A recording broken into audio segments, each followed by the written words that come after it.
All right, what a way to start the week. Well, to end the week rather, July, we'll say it's Democracy Day. Yes, it is. It's a week it's fully loaded. First we had the Children's Day, and now we now had the May 29 Yes. celebration. Of course, we saw a lot of endorsement. And different state governors were celebrating. Quite a few, Kanu and the rest of state governors. But then it has been an interesting one. What don't you think? Yeah, of course. May is packed with a lot of celebrations. We have May 1st. When you say Workers. May is packed, I'm suspecting that you're born in May. Funny enough, I'm Aquarius. I was born in February. Okay. But the thing is, May is always packed. We have back-to-back celebrations when it comes to, like I said, Workers' Day, May 1st. We'll talk about Children's Day, Democracy Day, and all of that. All in all, encompassed in May. It's a time of celebration. May is a very filled-packed month. And we all know that. And let's just relax and know that there's always hope when it comes to individuals just taking a breather from work, from business, from all of that stuff combined. So it's very important that it's just a time to rest, basically. I always see May as that kind of month, but for some, not all. Journalists excluded from that fact. We work every day. Well, people that provide essential service, generally, they don't get to also experience that description of a perfect holiday. Yeah, that's true. true. You can be at home and you're being called like, okay, you're supposed to be on a party on the field, you're supposed to be on the job, you're supposed to be. So literally, you get like maybe 3 days interval of the leave. No, max is 2 weeks. True. To do your thing, 2 weeks, and you return, or to take 3 days off and you back. But it's quite interesting.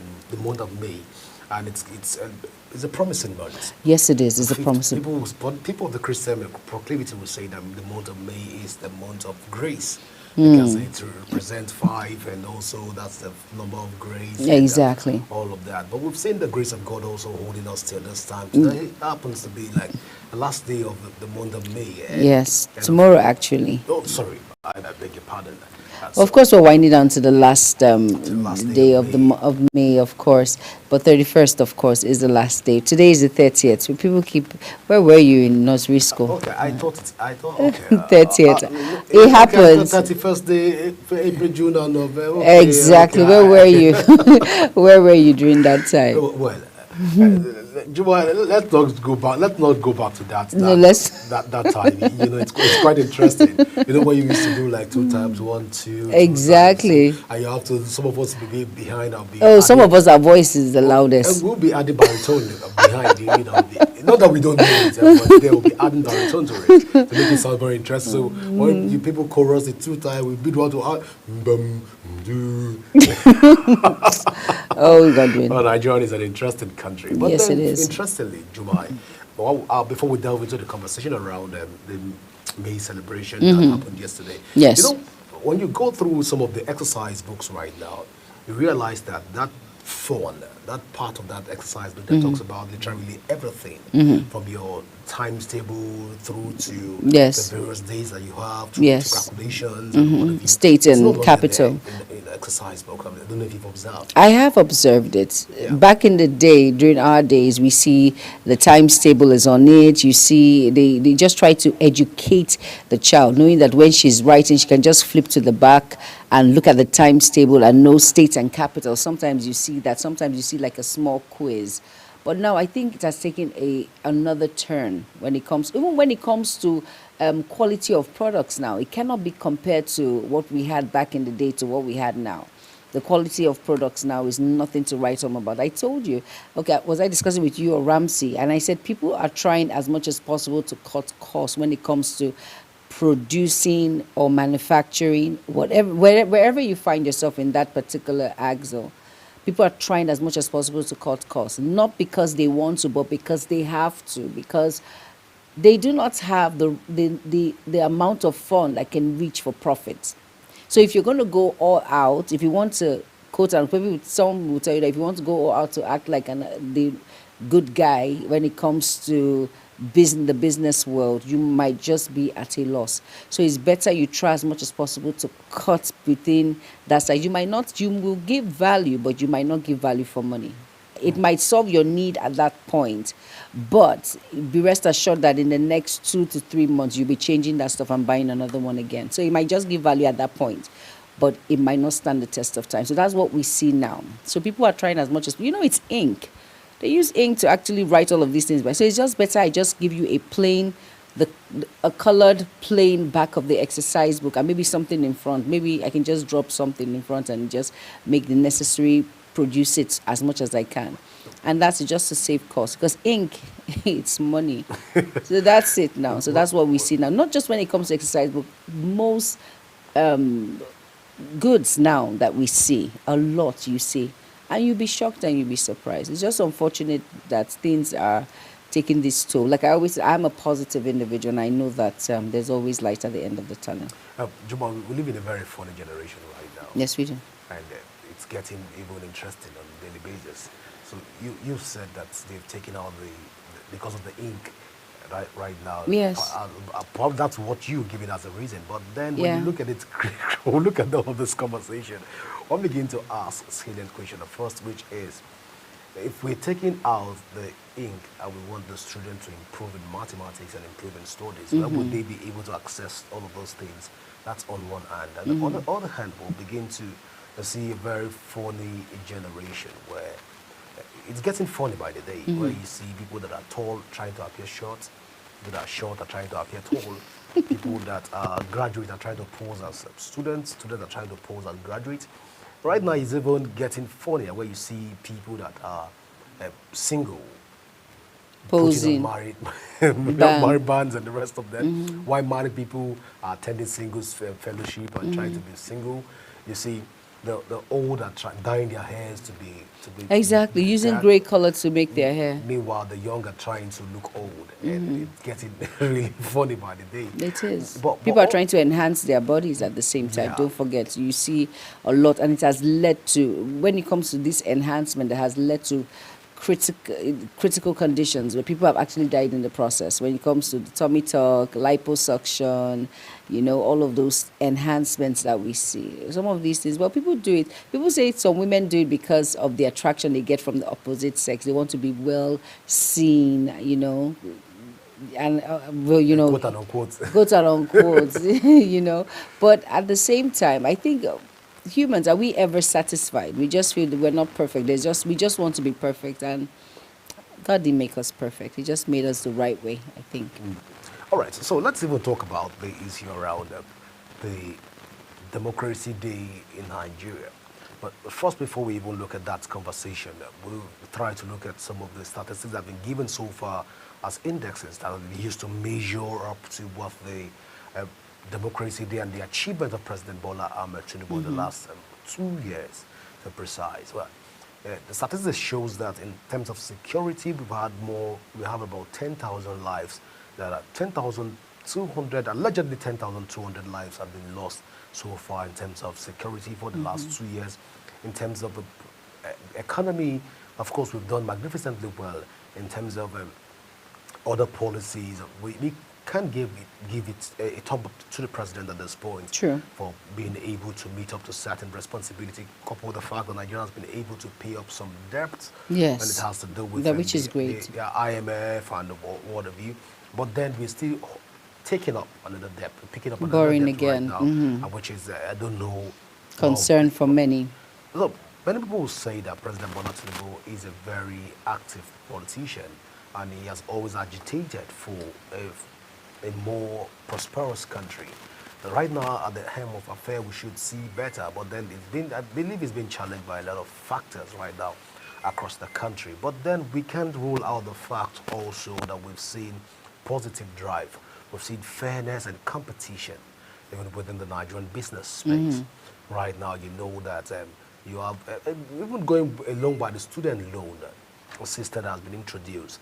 You see, though it's been marred with a lot of alleged irregularities. Of course, yes. But then we've seen a student loan for the second time in Nigeria, where we get to see students returning back to university and not pulling out because the federal government is interested in your studies. And that apart, we've also seen, we have part of the scorecard we've seen of President Bola Ahmed Tinubu is that of, in terms of the agro miners for the NSCDC, that is in terms of protecting miners and also farmers going to the farm. That agro-miners are supposed to cater for them. And this initiative came on the board. President Bola Ahmed Tinubu, of course, through the Minister of Mines, that's Dele Alaki.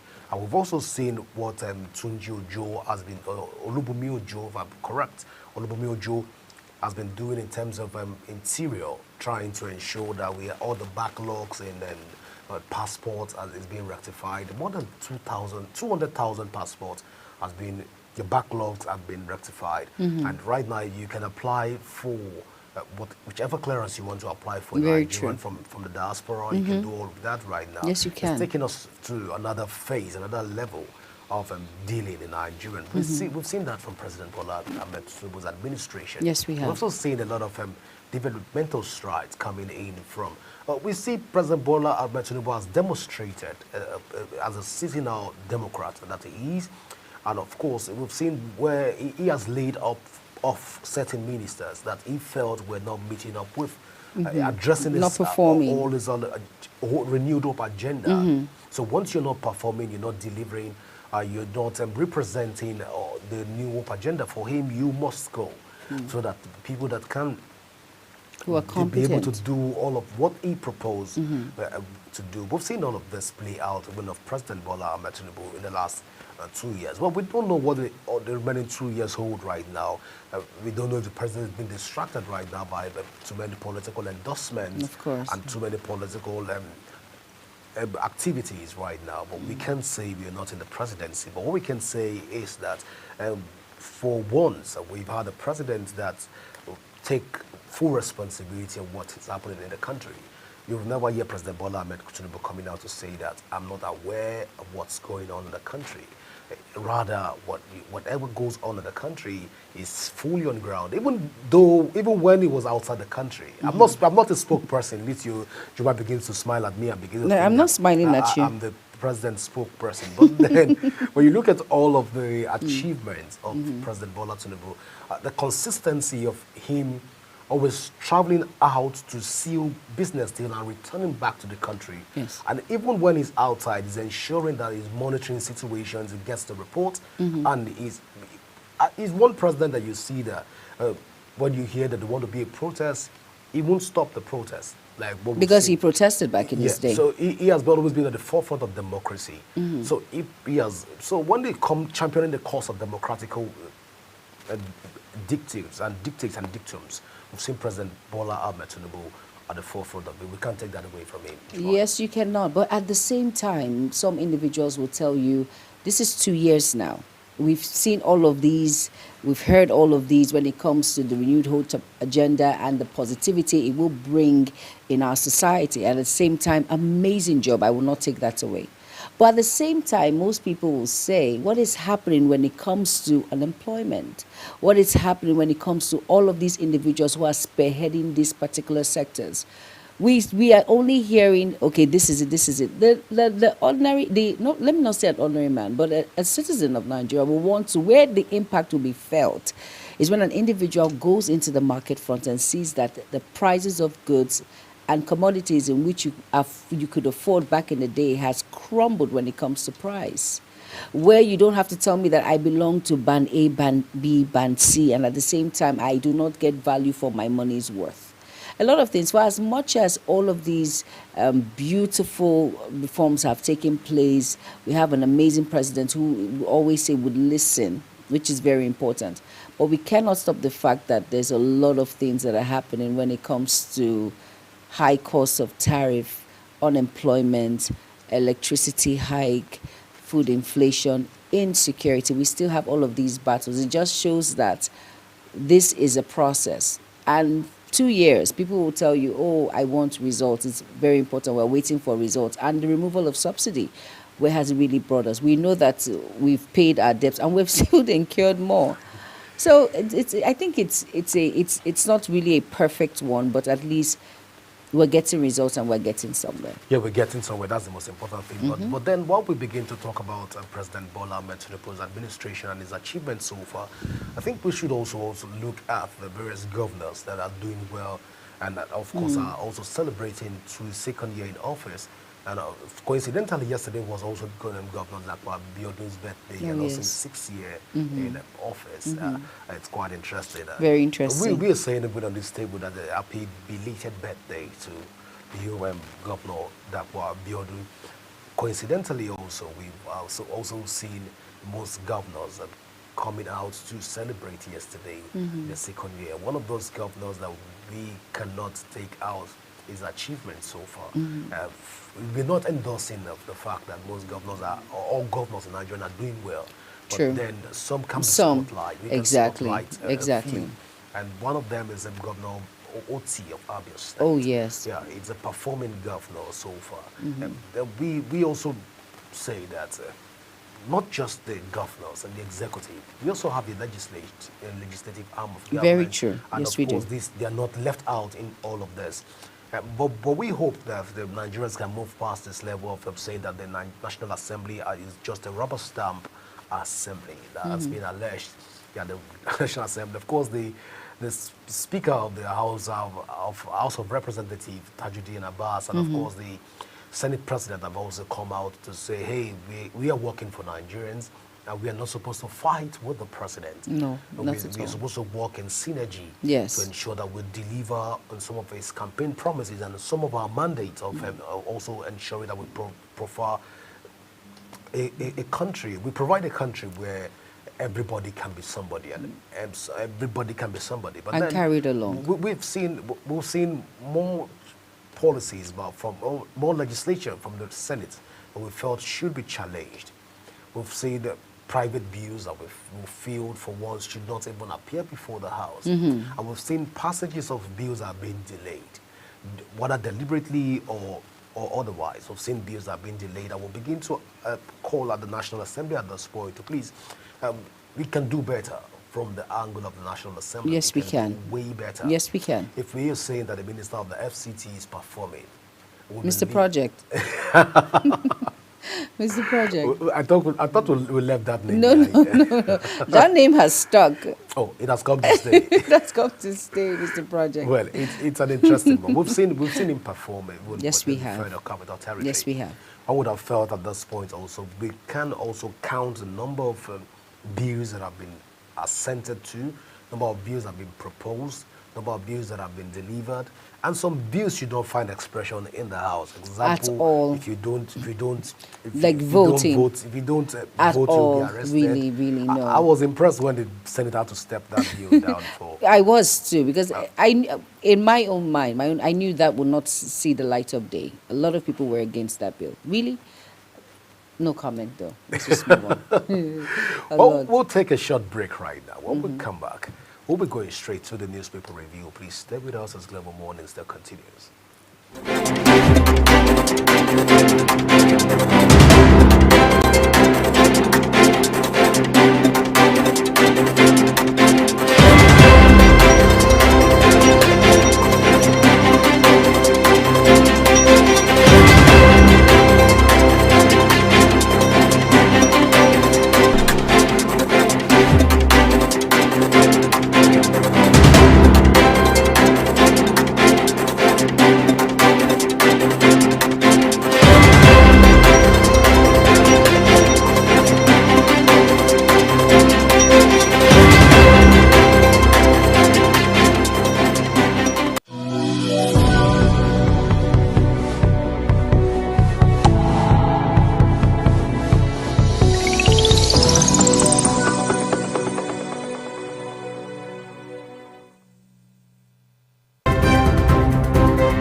that Global Television can be watched in Nigeria and all over the world.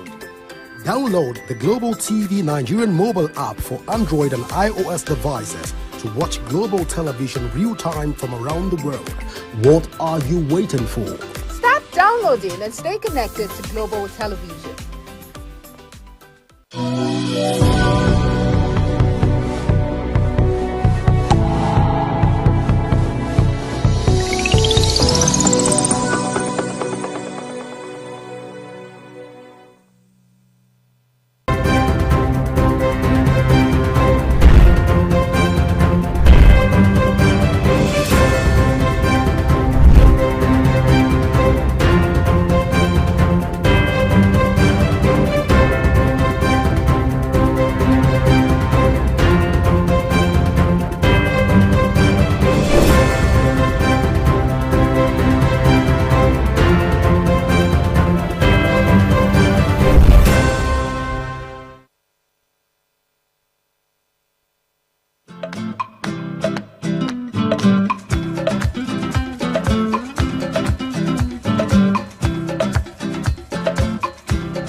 Do you know that Global Television can be watched in Nigeria and all over the world? Download the Global TV Nigerian mobile app for Android and iOS devices to watch Global Television real-time from around the world. What are you waiting for? Start downloading and stay connected to Global Television.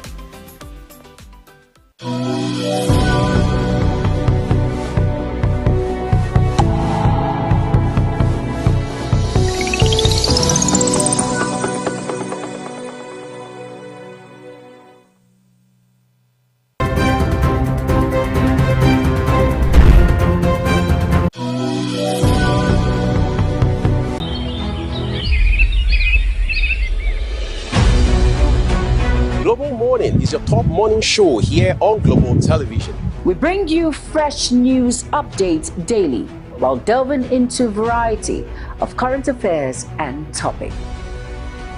And at the same time, keeping you well informed about important events, both national and internationals. Global Morning serves as a valuable source of information, helping viewers like you start your day well informed.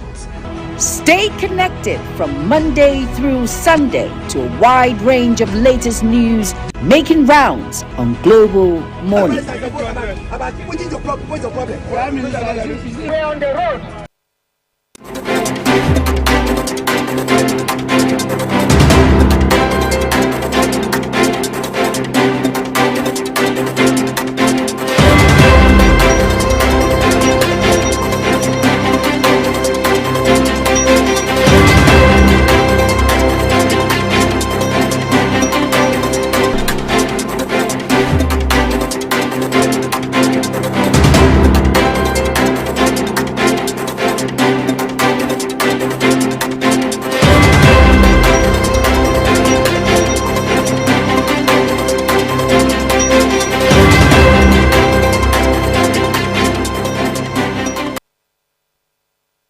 All right, you're welcome back. And if you're just tuning in, it's Global Morning, and this is the newspaper review segment. And we're going to be starting with the first paper of the day, and it's the Daily Trust. Now, below the nameplate, and it's the star story there, it says Niger flood, and it says family loses 12 members over 50 Almajiri missing. And basically, that's the story. And of course, there's a pictures of our dear President Bola Ahmed Tinubu, and it says here, Tantia Security Service Nigeria Limited celebrating our dear President, and it says 2 years of outstanding service and achievement. A congratulatory message, you of course to year where of that's a title that's given their kingdom, of course. And here, just celebrating our dear President Bola Ahmed Tinubu's achievement for 2 years.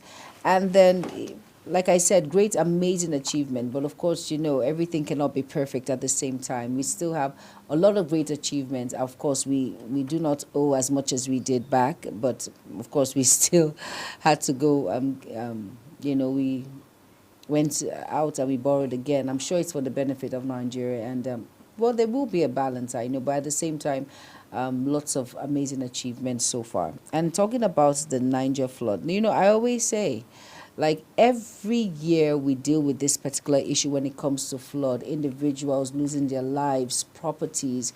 Like I mentioned here, and I also said to someone that if you go to Bayelsa State, they've not recovered from the flood that happens every single time. Even in Lokoja, you see houses have not come back to its actual form because of flood issues. And I feel we always lay back once the raining season is over. Precautionary measures are not taken to avert all of these things when it comes to losing lives, when it comes to properties. It's very important that we should prepare, and that's what we do not do. And I think that should be a major focus when it comes to issues of flood. And basically that's it on the Daily Trust, and then we'll just move over to the next newspaper, and Godwin will be running us through that. All right, the next paper here is the Punch newspaper. Now, just by the right side of just beside the nameplate here, we have a big story here that says Tinubu cabinet's aviation sector struggles to stay aloft in turbulent skies. You find that read there on page 52. Also, you find WAEC under fire as exam chaos sparks outrage. You find that on page 2. Now, the star story yet says comes with a kicker. Midterm review. APC fights back as Labour counters Tinubu's scorecard. Comes with 2 riders. Ruling party Ribadu defend Tinubu's reforms. NLC, TUC, Amnesty decry worsening hardship insecurity in the country. Of course, you can find that read on the Punch newspaper this morning on page 2 of the Punch newspaper. Of course, we have the same picture that we had prior to this standards on Daily Trust coming from Tom Polo, from Ekpepolo. So he also tried to facilitate with the president over 2 years in office so far. Well, we'll take the next paper, which is the Tribune newspaper, and of course, Jumai, I'm taking us through that paper. All right, the next paper, of course, is the Nigerian Tribune. And above the nameplate, it says here, Emefiele appeals final forfeiture order on 753 housing unit estate. And besides that, it says, second anniversary, Tinubu declares economic reforms working. And the writer there says only alternative to reforms was fiscal collapse, reaffirms commitment to security, national development, highlights progress made amid rising cost of living. And of course, below the nameplate here, of course, is the President Bola Ahmed Tinubu, and looking at all the great achievements he has achieved in the past 2 years, which is amazing. Like I said, you cannot get it all at the same time. It takes time, and there's always light at the end of the tunnel. It's a win-win. Though it might not be that balance where we want to be, but there's a process on getting there. So let's be hopeful. And next is the Nation newspaper, and Godwin will be running us through that. All right, let's go to the Nation's newspaper right now. Now, above the nameplate here we have what President should do with economy before 2027. And this is coming from experts project deliveries in 2 years. That's trying to tell the president what to do. Now, shockingly and surprisingly, we have a story here from Rivers State Governor, who is speaking for the first time in a long while. And it says Tinubu rescued Rivers with emergency rule, says Fubara. Of course, you can find that read on page 2 of the Nation's newspaper. Not forgetting that we have a very big picture here of President Bola Tinubu being celebrated by Yari, Senator Yari of Sokoto State, of Zamfara State, which represented Zamfara West Senatorial District, is also celebrating the president on his 2 years of achievement, 2 years of progressive leadership, and 2 years, of course, of high impactful leadership across the country. But let's look at the next paper, which is the Daily Times newspaper right now. All right, the Daily Times newspaper, and here it says, immigration nabs wanted ritual support fleeing Nigeria at Seme border. And that's the thing, that's individuals trying to get rich quick. When you hear ritual suspect, when you hear kidnappers, the get rich quick syndrome. And thank God he was nabbed at Seme border. That means our security agents are doing the best they can in identifying individuals who are causing a menace in our society. And of course, the star story there, which is an unfortunate one, says 21 dead, dozens missing in deadly Niger flash flood. Unfortunate incident there. You can get that read and more info on page 2 of the Daily Times. And below all of that, it says National Day of Mourning. CSOs slam government inaction, says 6,500 killed in a year. And you can find that read on page 8. And it says Reps Committee summons WAEC over exams irregularities. Yes, very importantly, what happened in some states, was it in Gusau, where the children, they were using torchlights at 12 a.m. to write this, I think it was a UTME exam that happened. Unfortunately, really needs to, the education sector, it needs a lot of looking into. And it says, appeal court victory, Okpebolo cancels Igadalo to accept judgment. And you can find that on page 5. Tinubu's addiction to loans, mortgaging Nigeria's future. And that's the voice of the former Vice President Atiku Abubakar. And you can find that read on page 7.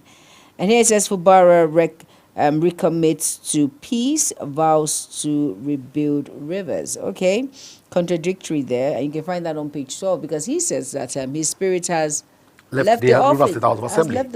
Yes, exactly. So, well, this is a step in the right direction. Let peace reign, they say, for the benefit and the good of individuals. And of course, God will run us through the Guardian newspaper. Well, the Guardian newspaper comes with quite a few stories here also. We have, I beg your pardon, we have here article AFDB PRO flags FG loans plan despite impressive IGR returns. It's coming from article. We have MAN, which is Return for Manufacturing Association of Nigeria, decries over 18,000 job cuts. Hostile environment. You can find that story there on page 3. Amnesty International says gunmen killed 10,217 persons in 7 states.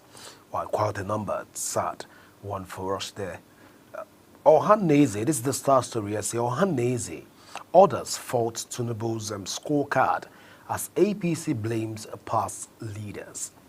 Well, the blame game still continues. Of course, we have a very big picture there again of President Bola Ahmed Tinubu and Senator Yari representing Zamfara State.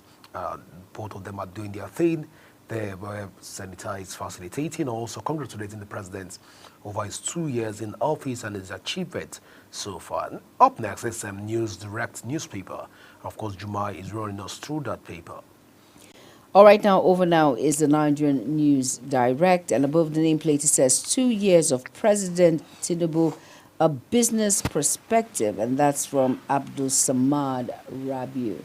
Of course, Gordon already mentioned it's all about their president on his 2 years of being in office and also his great achievement to the Nigerian people. And next it says FCT ground rent dispute escalates as Wike Kingibe clash over legal grounds. And you can find that read on the Nigerian News Direct on page 13. Now below the nameplate it says federal government issues new executive order to attract new investment, lower costs in upstream sector. And that read you can find on page 15. Now on page 13, very interesting story there. It says hashtag end bad governance movement declares nationwide protest on June 12th. And here it says Shell acquires Total Energies stake in Boga oil field for $150 million.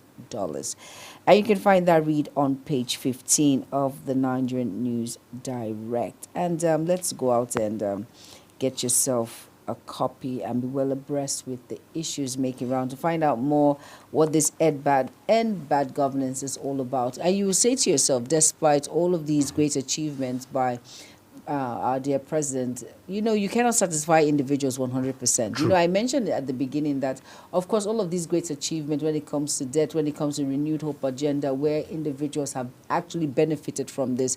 But it's just unfortunate that individuals who are spearheading this are not doing the needful to reach the individuals who are of need when it comes to the renewed hope agenda. You'd be surprised that some just focus on their own family members. They do not go to those rural areas, individuals that are in need, who are displaced, individuals who need a source of income and a stable source of income. And like I always mention, and I always revert to the president's speech, that he mentioned the monitoring committee that will be set up on all of these sectors to ensure that the needful is done. And I think we need to actually go back to that speech and do the needful, that monitoring committee, so that individuals will not have a cause to come out on June 14th, which is a day of celebration, and then we come out and we're talking about a protest to end bad governance, when as like we said, our dear president is doing his best when it comes to issues, but at the same time, we, the common man, need to feel that impact. It's all about you telling us that our debts have been paid or things like that. We need to feel it when we go to the marketplace. We need to see it when we're paying a particular amount of bill when it comes to electricity, and I have that electricity, I'm getting that value for my money, and your kids can proudly go to school without any hiccups when it comes to transportation, the high cost of transportation. Your individuals can go out, graduates can go out with their CV, and they'll come back knowing that that job offer is not going to be snatched from their hands, even when they are qualified. These are the little things that goes a long way. So for as much as a lot of good deeds have been done by our president, All of these things need to be put in place. I know it might not be 100%, but at least out of 100, if we pass through 70, I think that is kudos for me. Yeah, it's a good mark if you pass through 70. But Juma, that's how far we can go with the newspaper review. We've just been signaled right now that it is time to also wrap this up so that we can meet you on top of the hour, which is the AM news will be coming to you on the top of the hour.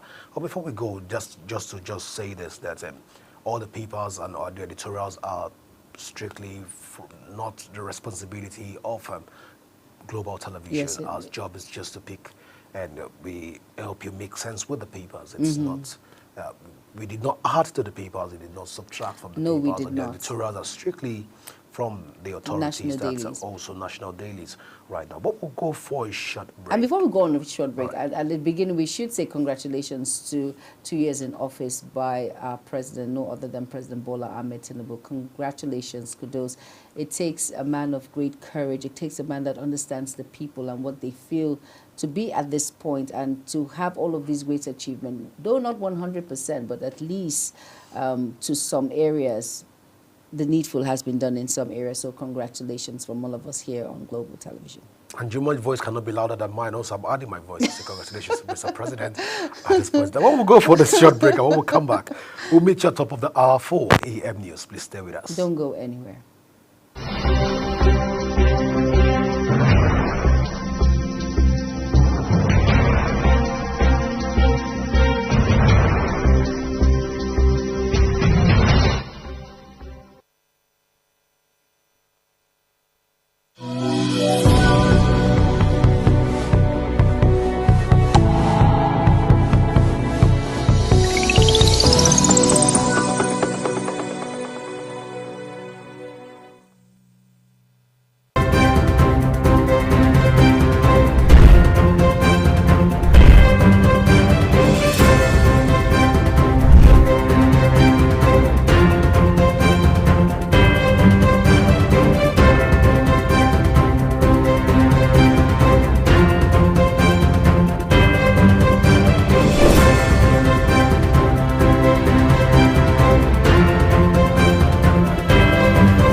know that Global Television can be watched in Nigeria and all over the world.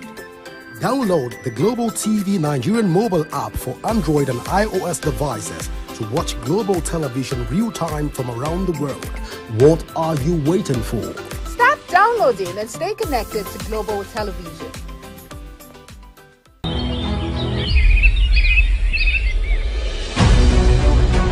Global Morning is your top morning show here on Global Television. We bring you fresh news updates daily while delving into a variety of current affairs and topics. And at the same time, keeping you well informed about important events, both national and internationals. Global Morning serves as a valuable source of information, helping viewers like you start your day well informed. Stay connected from Monday through Sunday to a wide range of latest news making rounds on Global Morning. What's your problem? We're on the road.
know that global television can be watched in Nigeria and all over the world?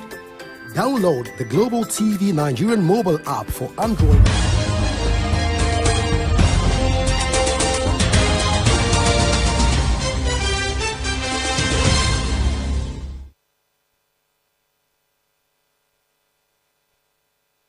Hello and welcome to all our viewers in Nigeria and around the world to AM News on Global Television. Coming to you live from the nation's capital, Abuja, I am Jumai Manson. A quick reminder that Global Television is on DSTV channel 365 and Star Times channel 276. You can download the Global TV Nigeria mobile app for Android and iOS devices to keep track of our broadcast.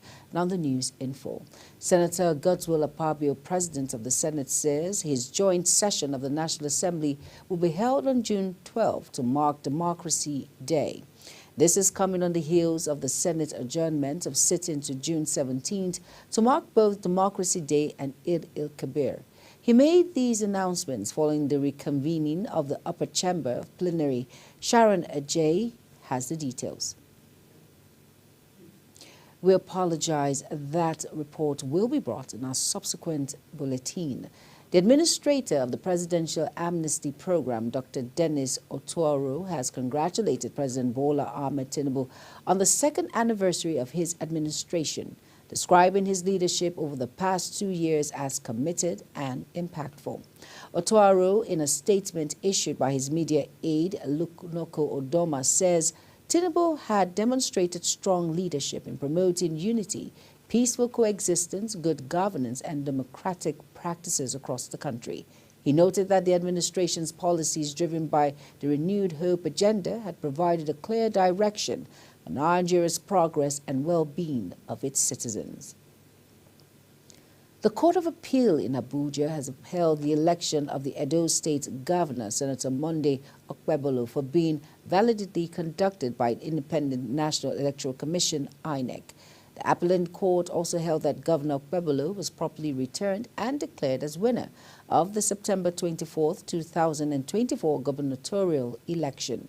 Justice Mohammed Danjuma, who delivered judgment in the appeal brought before the court by the People's Democratic Party, PDP, and its governorship candidate, Asue Ighodalo, held that appeal was devoid of merit and subsequently dismissed it in its entirety.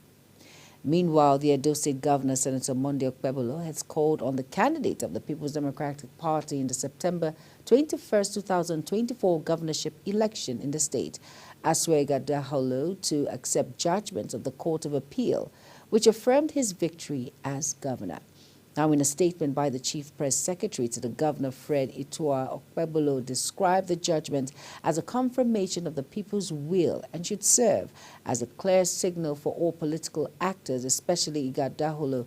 The Court of Appeal, in its judgment, reviewed the arguments presented by all parties and upheld the decision of the lower tribunal, validating the governor's election. President Bola Tinubu says his reforms in the past 2 years in office are laying a sustainable foundation for the more prosperous future of Nigerians. Tinubu, who was elected as president on May 29, 2024, stated in a statement that his Renewed Hope agenda is working to reduce the cost of living, promote economic justice, and build a business-friendly economy that attracts investment and supports every Nigerian. He framed these efforts as building blocks for a more sustainable future, thanking Nigerians for their unwavering support. In the meantime, as President Bola Tinubu's administration marks his second year in office, former President Muhammadu Buhari has warned against letting necessary reforms and desired changes be derailed by domestic politics capable of distracting the government. In a statement signed by his senior special assistant on media and publicity, Garba Shehu, the former president insisted that combating poverty and inflation, problems he acknowledged have hit the poorest families the hardest, cannot fall on the government alone. Buhari congratulated President Tinubu on his midterm and urged Nigerians to manage their expectations from the government, noting that reforms will achieve success gradually and not overnight. In 2022, Bola Ahmed Tinubu, then the presidential candidate of the All Progressive Congress (APC), unveiled his renewed hope agenda, a roadmap that would help guide his government and galvanize policy implementation for the next 4 years. In light of the government's second anniversary, Global Television speaks to some Nigerians on their assessment of the administration. Our correspondent, Uyi Agbomofuegbe, completes the story.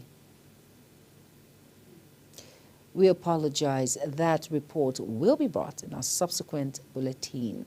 Over now to the United Kingdom, chapter of the All Progressive Congress, APC, has formally endorsed President Bola Ahmed Tinubu for his second term in office, citing his administration's reforms and developmental strides. The endorsement, which coincides with the second anniversary of President Tinubu's administration, was announced during a general meeting of the APC UK chapter held in London. The group also disclosed plans to hold a merge rally later this year to celebrate the president and mobilize support among the Nigerian in diaspora. In a memo jointly signed by the chapter secretary, Chief Momo Obaru, and Chairman Tunde Doherty, the group praised Tinubu's leadership, describing it as visionary and impactful. The letter of endorsement was addressed to the president through APC National Chairman Dr. Abdullahi Umar Ganduje, and was delivered to the party's National Secretary, Senator Ajibola Basiru, during the recent visit to the UK. Suspended Rivers State Governor Siminalayi Fubara has called on the people of the state to set aside past political differences and unite in rebuilding a stronger, more prosperous Rivers. He made this appeal in a statement to commemorate the second anniversary of his administration, acknowledging that political challenges had, at times, slowed the pace of development. Fubara also highlighted notable achievements in key sectors, including healthcare, education, infrastructure, youth empowerment, human capital development, and the inclusion of women in governance. The chairman of the Independent Corrupt Practices and Other Related Offences Commission, Musa Aliyu, has called for a structured joint document with the Niger Delta Development Commission. This was contained in a statement issued in Port Harcourt on Tuesday by the NDDC Director of Corporate Affairs, Selidi Thompson Wakama.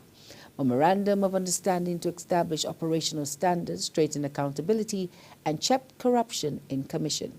Aliyu made the call when the Executive Management Committee of NDDC, led by the Managing Director, Dr. Samuel Oboku, paid him a courtesy visit in the office in Abuja. The federal government has introduced specialized higher national diploma HND programs in artificial intelligence, AI. The Executive Secretary of the National Board for Technical Education, MBTE, Professor Idris Bugaje, disclosed this in an interview in Abuja. Bugaje said other newly introduced degree programs include cybersecurity, software engineering, and networking. Senators have linked the current upsurge in banditry and Boko Haram activities to the 2027 elections. Speaking during discussions on a motion of urgent importance on the many cases of Boko Haram and armed banditry, sponsored by Senator Shaibu Isa Lau, PDP Taraba North, both Senators Sunday Karimu, APC Kogi West, and Dainjuma Goje, APC Gombe Central, urged the federal government to look deeper into cases of Boko Haram and the 2027 elections, saying a similar trend trailed the 2015 elections. Senator Karimu warned that there were similar cases before the 2015 election where some individuals prepared for violence in case they lost at the polls. The Nigerian Senate has approved the 2025 Statutory Appropriation Bill for the Federal Capital Territory, FCT, at its third reading, endorsing a total expenditure of 1.814 trillion naira. Ramsey Enoch Agbo has details. Apologize. That report will be brought in a subsequent bulletin. Now, in another development, the Nigerian Senate has passed the Rivers State 2025 budget for second reading. The budget totaling approximately 1.48 trillion naira was presented by the Senate leader and chairman of Joint National Assembly Ad Hoc Committee overseeing the emergency rule in Rivers State, Senator Okpeyemi Bamidele. With the official birth of the opposition coalition spearheaded by former Vice President Atiku Abubakar, there are premeditations over how the movement will transform into a force within the next 1 year. Now, the coalition came to limelight at a time when Nigerians are experiencing a gale of defections to the All Progressive Congress, APC, as part of efforts to ensure Tinubu returns to power in 2027. Amid the defections, the coalition has been able to pull together other bigwigs like Atiku, Peter Obi of the Labour Party, former Secretary to the Government of the Federation, Babachir Lawal, former Kaduna State Governor Nasir El-Rufai, former Attorney General of the Federation, Abubakar Malami, among others. You are watching the live broadcast of AM News. When AM News returns, African literary icon Ngugi wa Thiong'o dies at age 87. Details coming shortly, plus foreign and sports stories on the other side of this break. Please stay with us.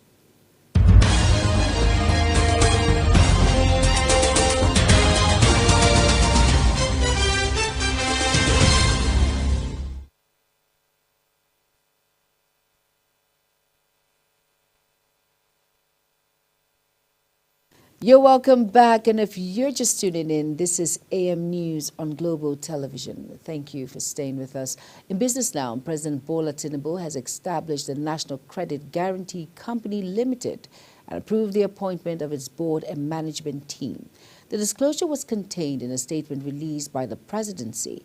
Now, as part of the rollout, Tinubu appointed a former Speaker of the House of Representatives, retired Honorable Yakubu Dogara, as chairman of the NCGC board, while Mr. Bonaventure Ohemo will serve as the managing director and chief executive officer.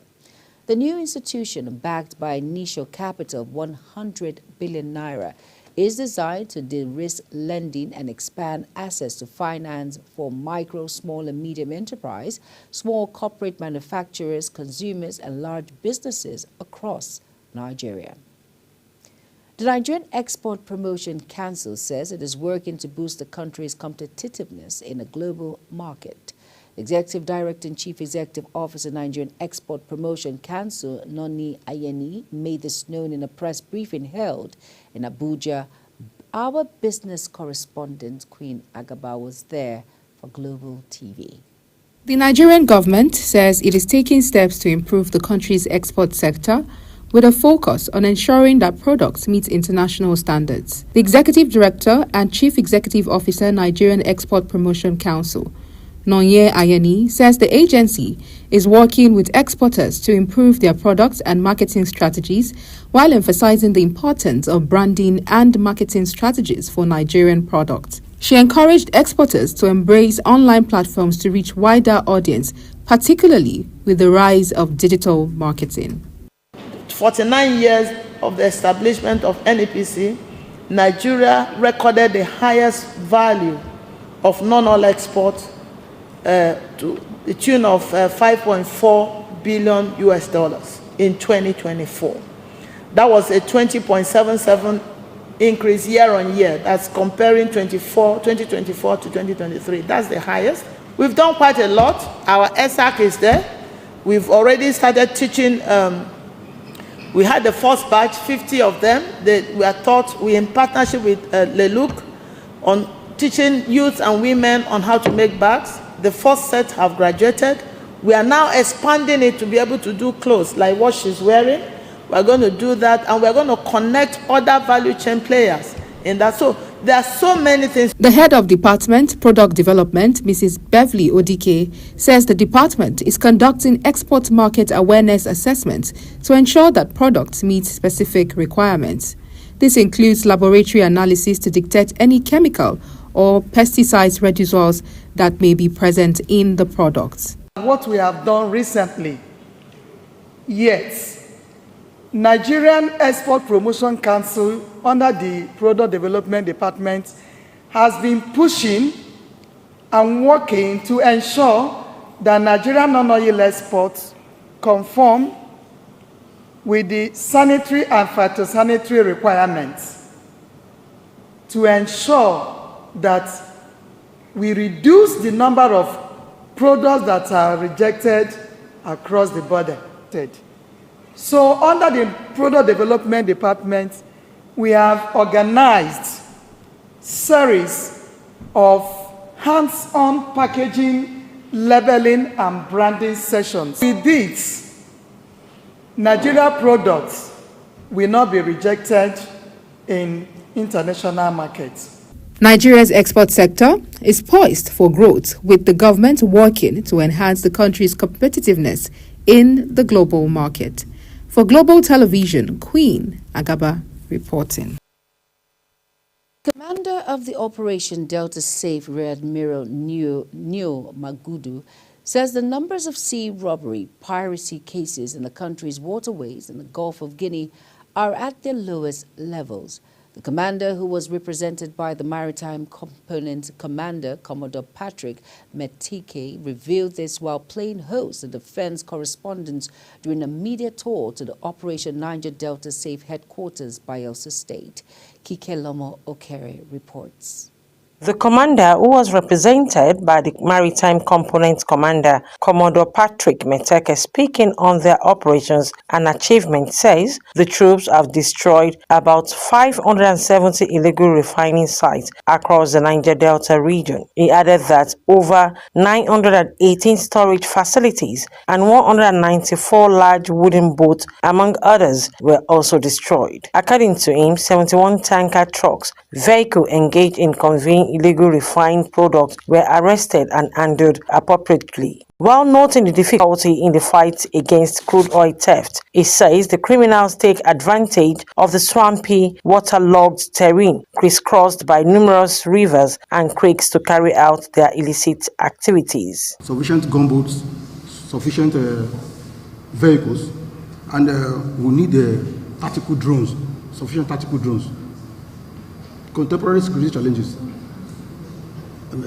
necessitate that drones should be used to support other means of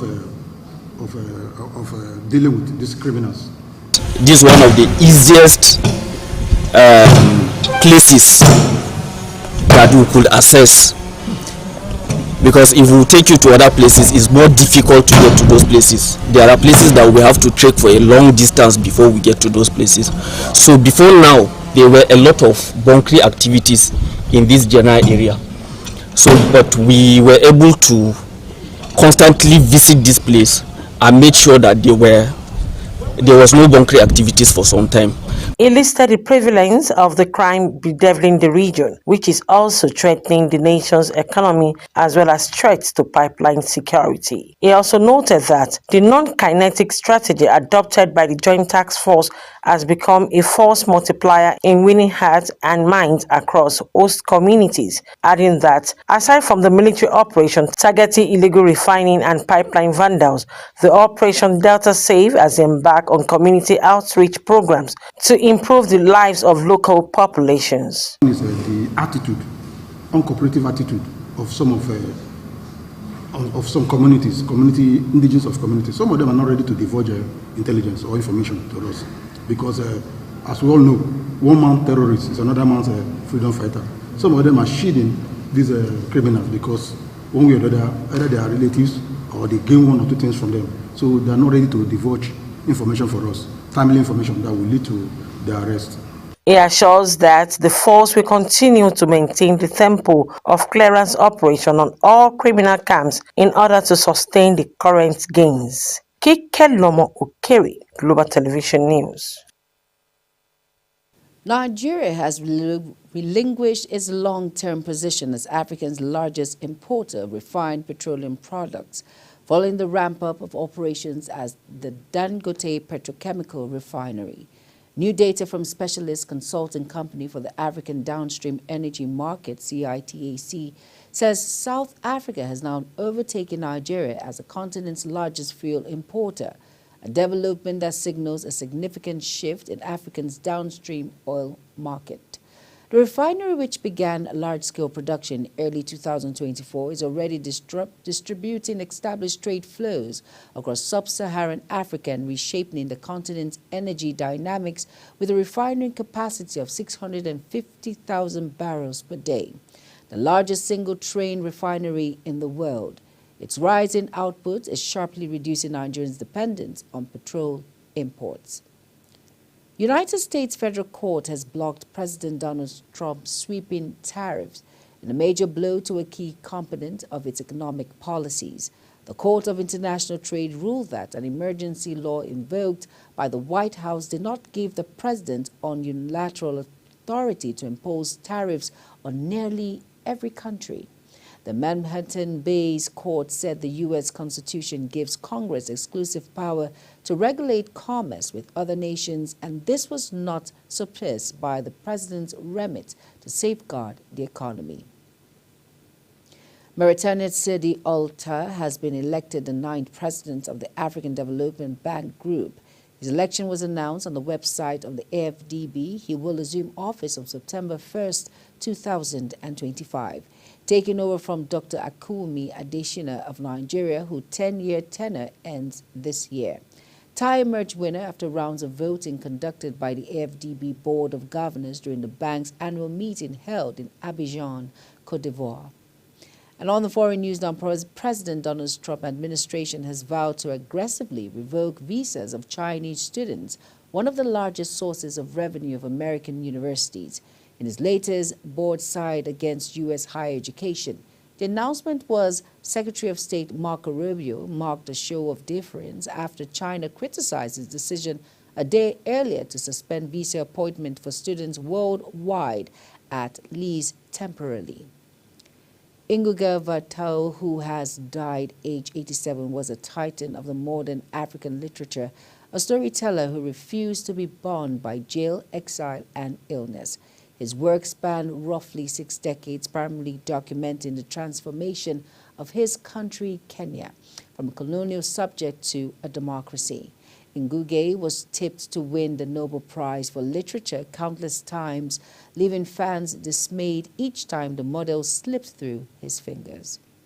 Israeli minister says 22 new Jewish settlements have been approved in the occupied West Bank, which records the biggest expansion in decades.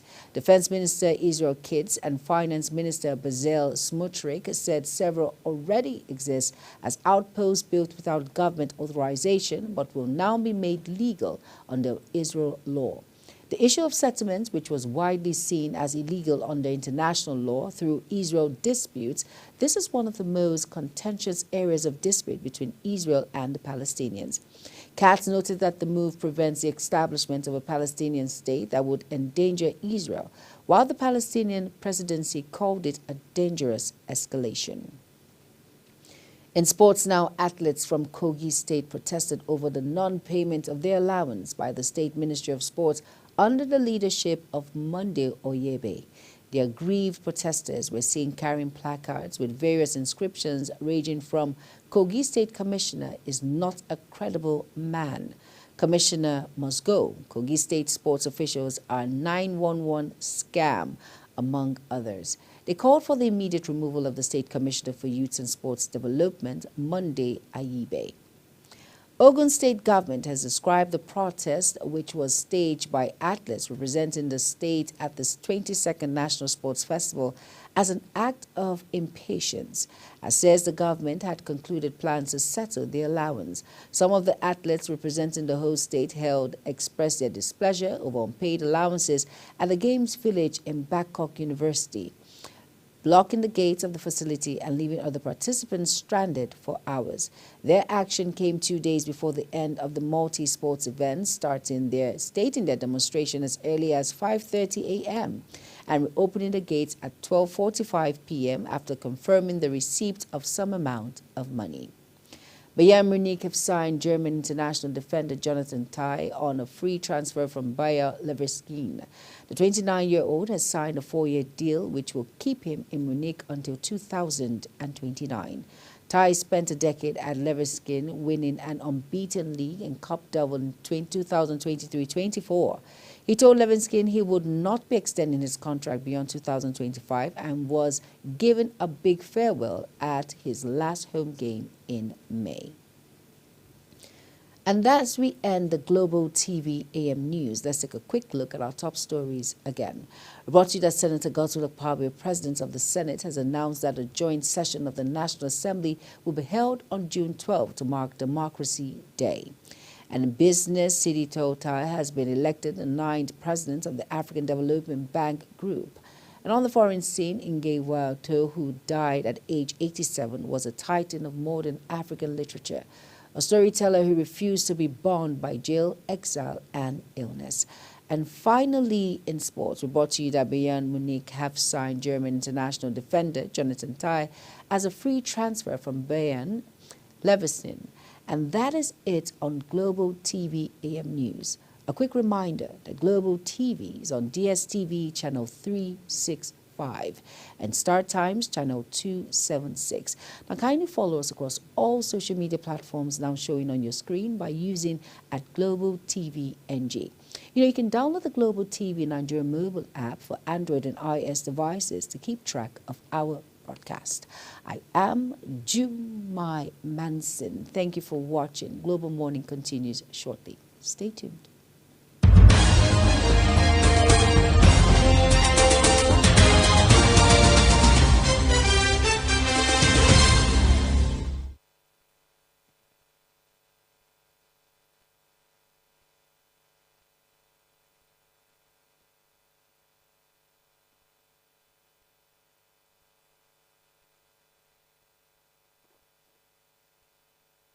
OS devices to watch global television real-time.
Do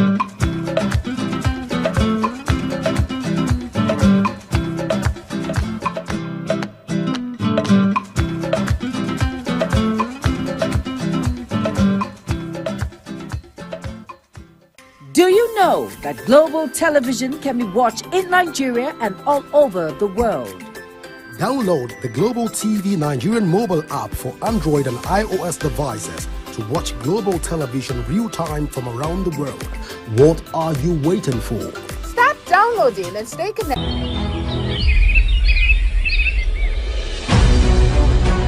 Global Morning is your top morning show here on Global Television. We bring you fresh news updates daily while delving into a variety of current affairs and topics.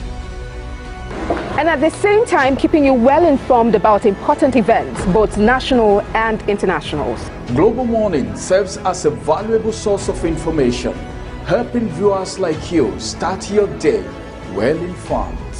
Stay connected from Monday through Sunday to a wide range of latest news making rounds on Global Morning. What is your problem? What's your problem? We're on the road.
that Global Television can be watched in Nigeria and all over the world.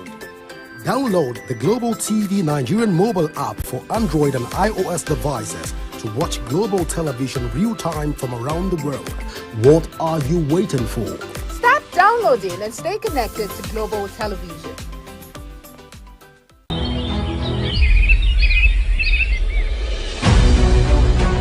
Global Morning is your top morning show here on Global Television. We bring you fresh news updates daily while delving into a variety of current affairs and topics.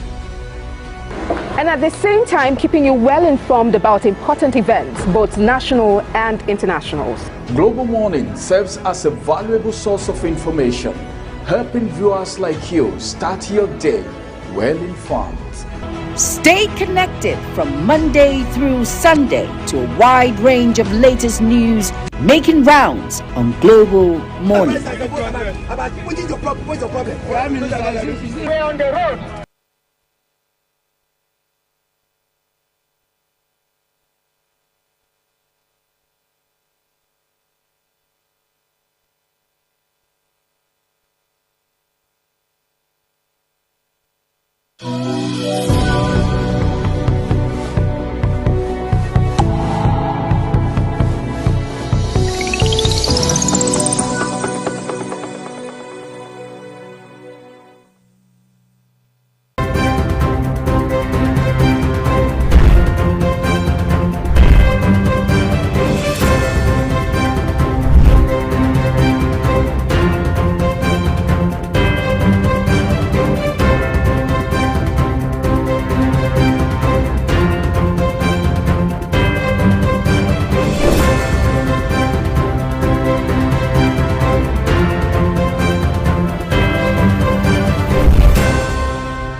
know that Global Television can be watched in Nigeria and all over the world?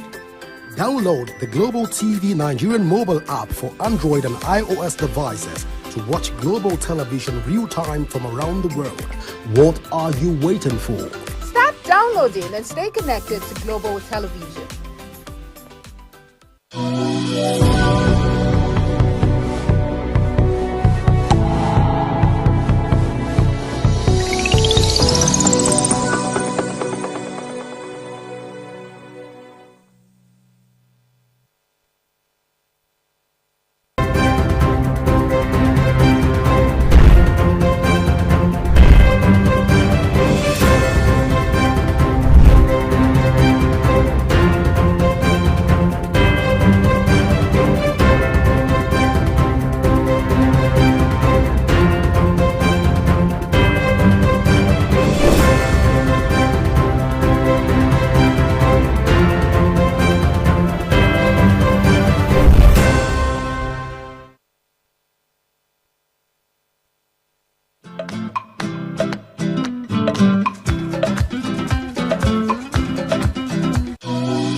All right, so welcome back to a Global Morning. Let's begin the conversation. But first, the conversation right now will be starting from President at second year of office of President Bola Ahmed Tinubu. So we call this President at 2. Joining me for the first part of the conversation is Chief Shitu, who is joining me all the way from Ekiti State, and he is a public affairs analyst. Welcome to a Global Morning, Chief Shitu. Yeah, good morning. All right, Chief It's a pleasure to speak with you. Thank you so much for finding out time to be with us here, even on Global Morning. Well, let's delve into the conversation. President Bola Tinubu at 2, there are 40 milestones that the president have been able to achieve with his renewed hope agenda. Of course, we've seen quite a number of achievements by the president. Received NEL fund. We've seen unified exchange rate stabilization. We've seen increase of oil production to 1.61 million. I beg your pardon. We've also seen removal of fuel subsidy, reduced debt service to revenue, secured over $8 billion new investments in all sectors, in the oil sector, and quite a number. We'll take them one after the other, Chief Shitu. But generally, when you look at this administration so far, what can you say about President Bola Ahmed Tinubu's administration for the last 2 years? How far we've come so far in your own analysis? Frankly speaking, I want you and a lot of other Nigerians to agree with me that President Bola Ahmed Tinubu has completely killed Nigerians, and I'll score him 0 in all aspects of the governance system. He has only thrown Nigeria into abject poverty. A lot of Nigerians now find it difficult to meet up with their daily needs. So honestly speaking, the 2 years has been, it is not a renewal, it is renew shady. That's just the blatant truth about it. So if I'm to score him, I'll score him 0. Hello? Hello?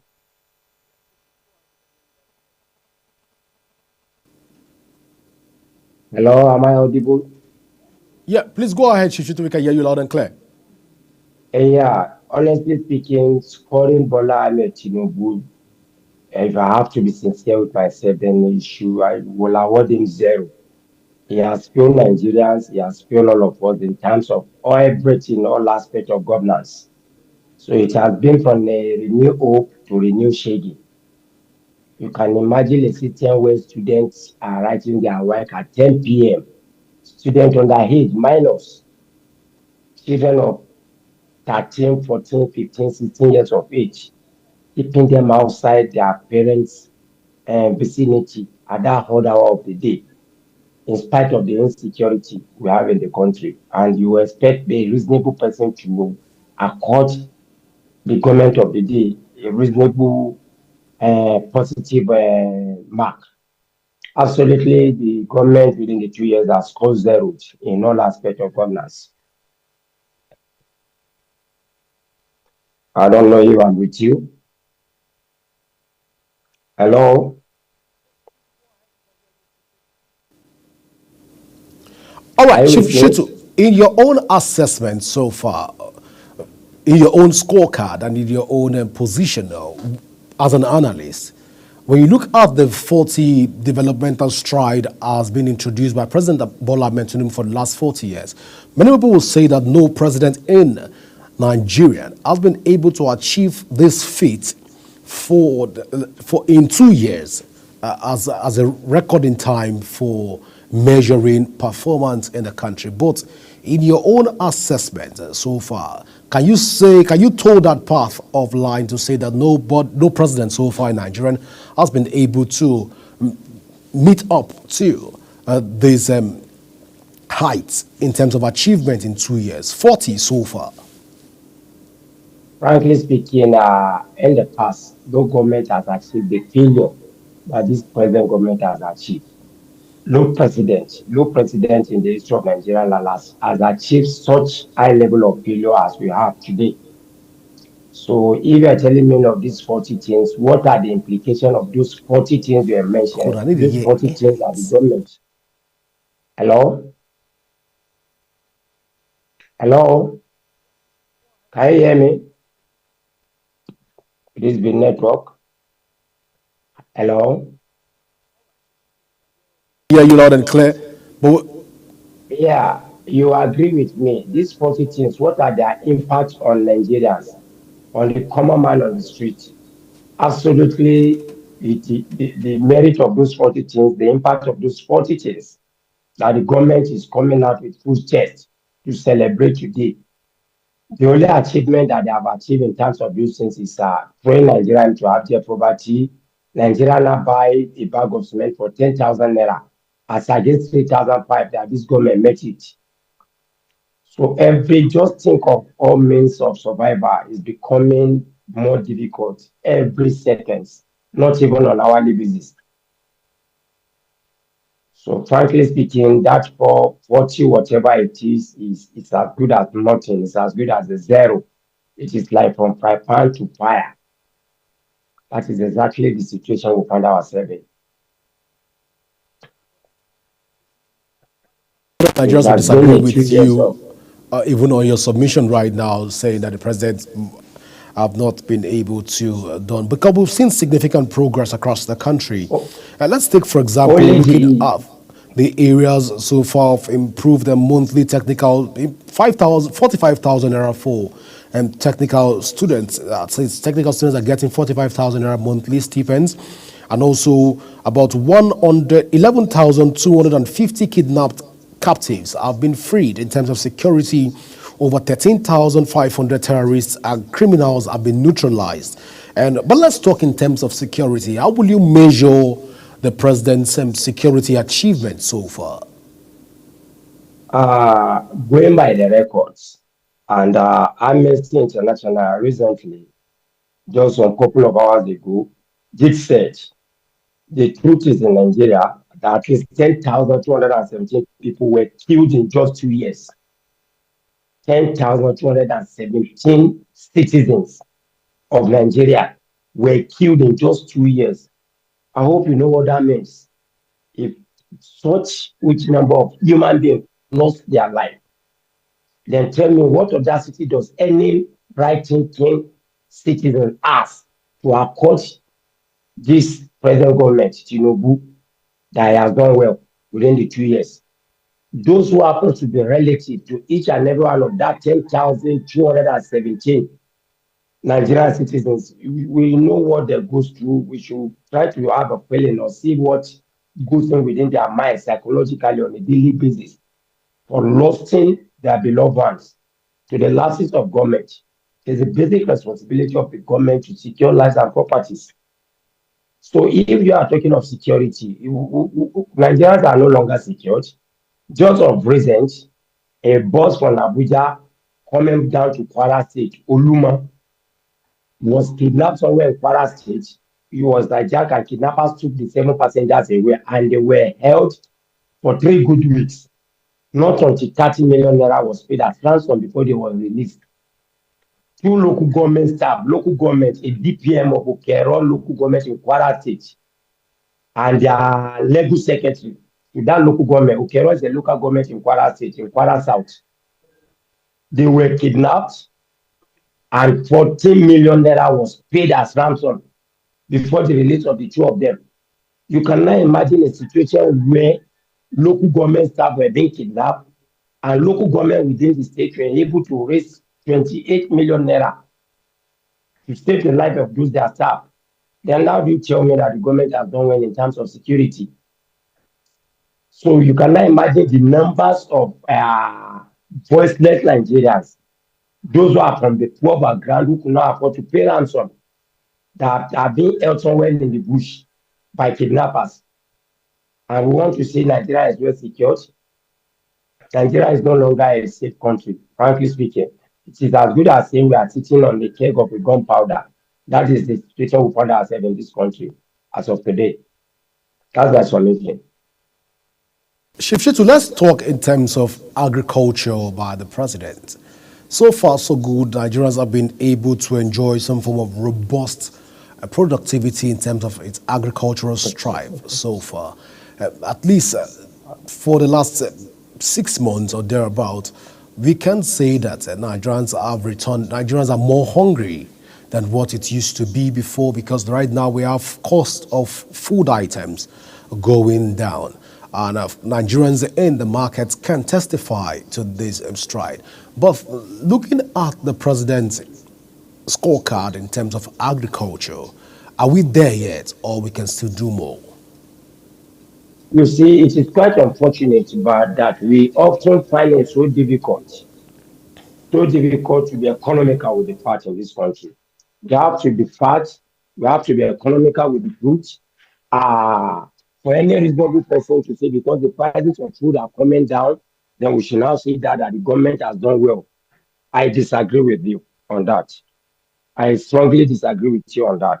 What was the price of a bag of rice in the market before Tinubu came into government? What was the price of 10 kg semovita in the market before Tinubu came on board? How much was the loaf of bread before Tinubu came on board? And for somebody who is buying a loaf of bread for 1,500 today, somebody who is buying a bag of rice for 80,000 naira today, you want to tell me that the government has tried? What is the basic salary of a civil servant? What is the minimum pay for a civil servant in Nigeria? And what is the minimum pay for a serving senator, a serving rep?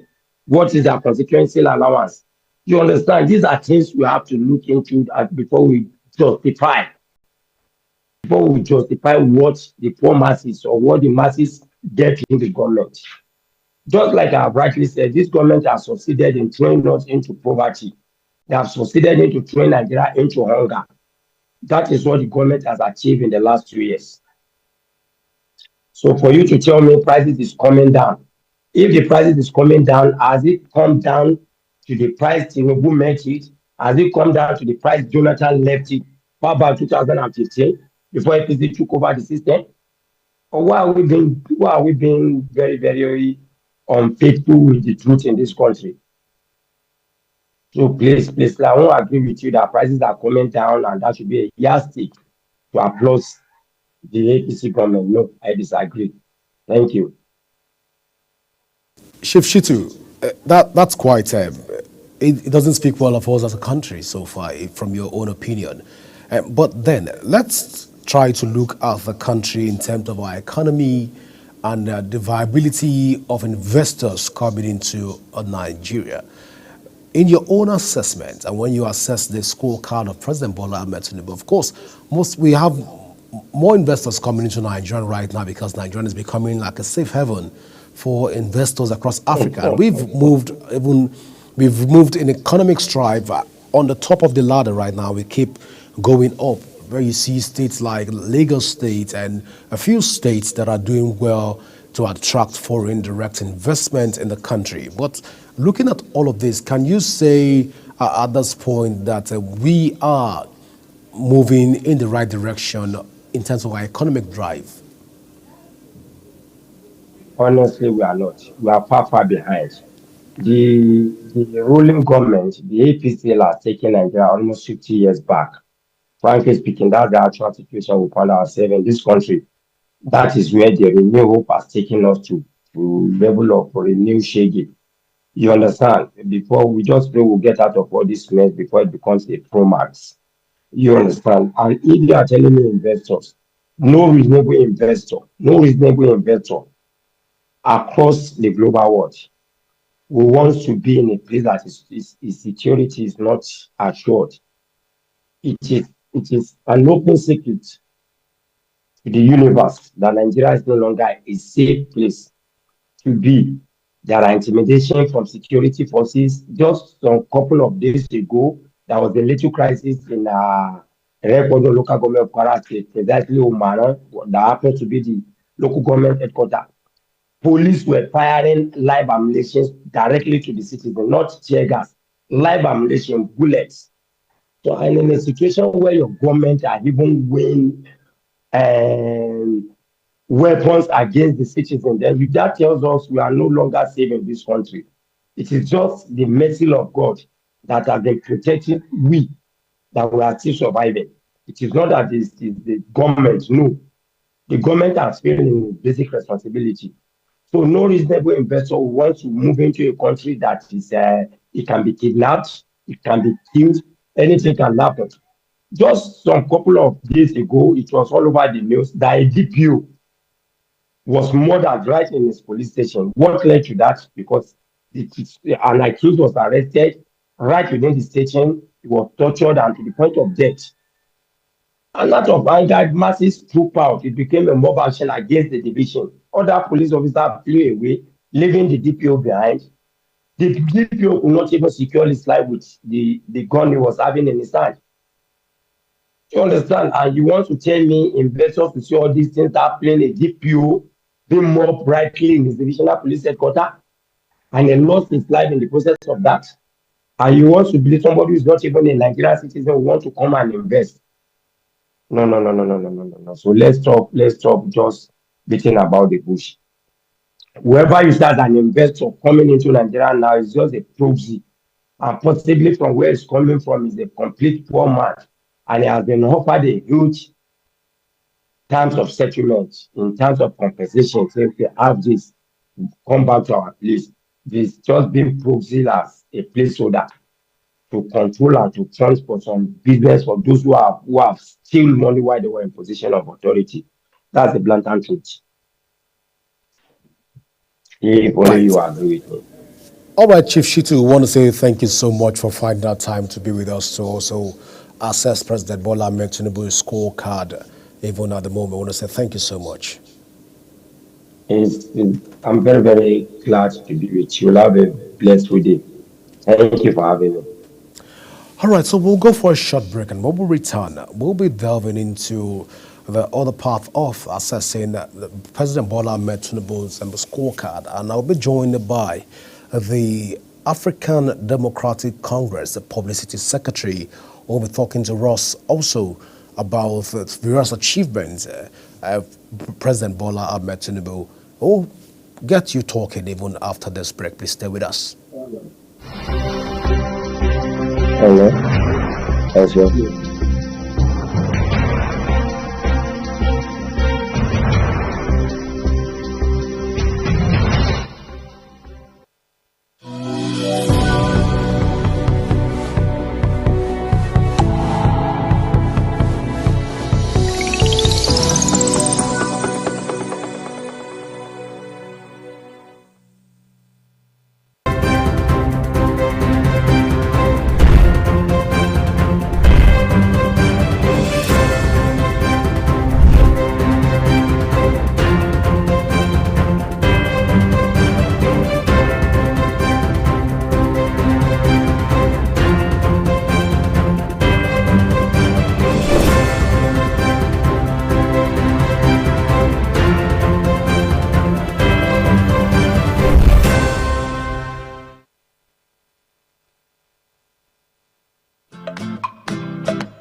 know that Global Television can be watched in Nigeria and all over the world?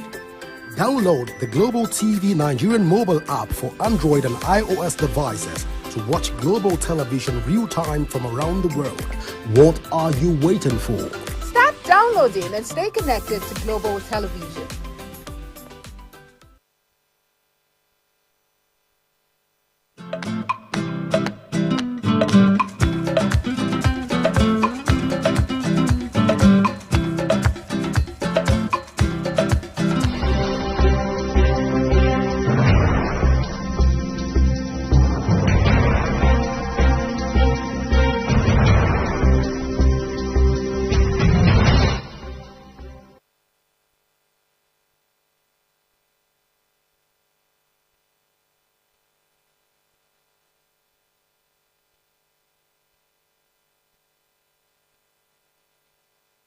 All right, welcome back. Right now, I'm being joined by Dr. Effiong Nyong, who is the National Publicity Secretary of the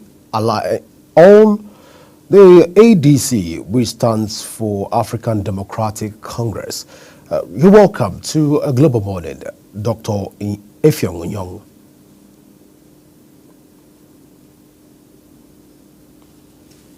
Hello. Good morning. Can you hear me?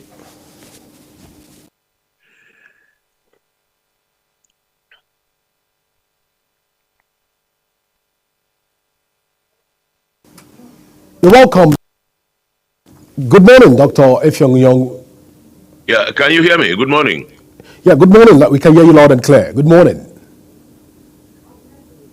Yes. All right, Doctor, let's get into the conversation right away. Very, if you can very hear low. me. I don't know what you can do in your First, studio. looking at Hello. President Bola Ahmed Tinubu's administration for the last 2 years, and of course, being a Democrat, which he has always fought for, he has always fought for democracy, he has always fought for innovation, and always fought for the progress of Nigeria, which has led to the creation and the formulation of the All Progressive Congress, which he championed the cause for that coalition.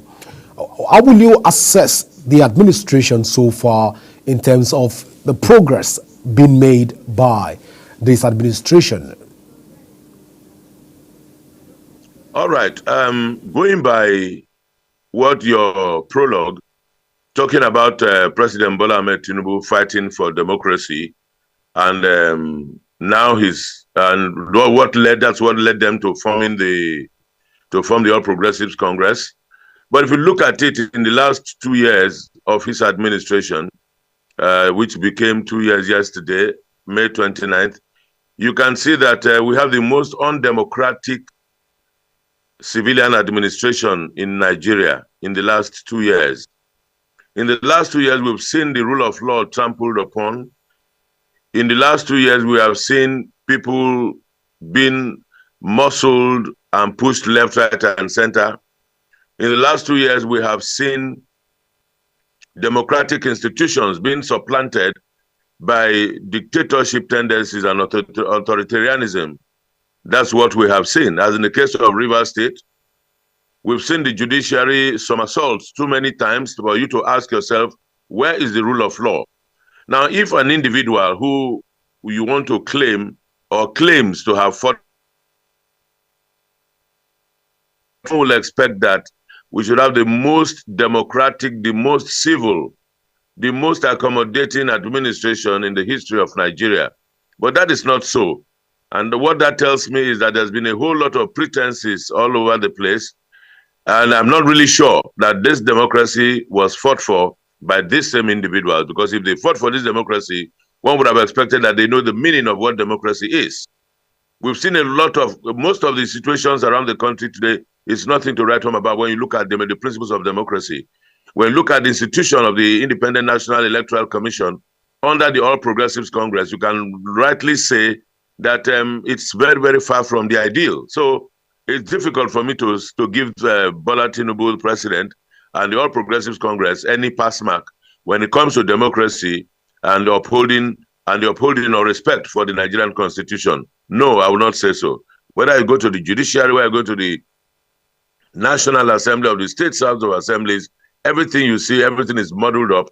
as long as it is in their interest, as long as it's in the interest of the ruling party and the powerful men in government, then it is okay. Look at what's going on with Senator Natasha in the National Assembly. Now, the federal government has taken over a case that you can see a complete lack of understanding, a complete not appreciating the rule of law. What does the Constitution say? Even the rule of the Senate as regards the conduct of senators or National Assembly members is against the decision that were taken against Natasha. So you begin to wonder, where does this federal government, where does it situate? Where are the interests of Nigerians? The first rule of any government is to protect its citizens. Talking about the protection of citizens, if you look at the issue of banditry, you look at the issue of widespread wanton killings around the Nigerian country today, you ask yourself, do we really have a government in place? The only time you find government act very fast and effectively is when they want to arrest opposition figures. That's where you see, when you say something that they don't like, they come for you. That's where you know that they exist. So it's neither here nor there, my dear brother. Nothing to write home about.